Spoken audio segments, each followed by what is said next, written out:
भाजप सरकारचं करायचं काय? खाली मुंडी वर पाय हेल्मेट सक्ती करणाऱ्या भाजप सरकारचा धिक्कार असो हेल्मेट सक्ती करणाऱ्या भाजप सरकारचा धिक्कार असो हेल्मेट सक्ती रद्द झालीच पाहिजे झालीच पाहिजे झालीच पाहिजे हेल्मेट सक्ती रद्द झालीच पाहिजे झालीच पाहिजे झालीच पाहिजे हेल्मेट सक्ती रद्द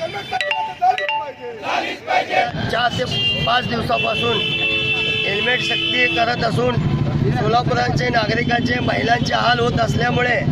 सोलापूर शहर युवक काँग्रेसच्या वतीने आज आम्ही एक प्रतिकात्मक म्हणून आज घरातले बघुणे घेऊन आम्ही आमच्या डोक्याला हेल्मेट म्हणून वापरून त्यांचा निषेध करत आहोत. कारण गेल्या वेळेस मी 3-4 वेळा असं झालं आम्ही हेल्मेट आमच्या पैशाने विकत घ्यायचं आणि ते हेल्मेट 4 दिवसासाठीच वापरायचं नंतर अजून घरात पाडायचं. मग आज आम्ही एक उपयोग केला की आज हेल्मेट म्हणून आज हे बघून घेऊन हेच बघून उद्या अजून हेल्मेट बंद केल्यावर हेच बघून आमच्या घरातल्या माता भगिनींना आम्हाला जेवणासाठी अन्न शिजवण्यासाठी वापरण्यात येईल म्हणून आम्ही आज योजना केली आहे.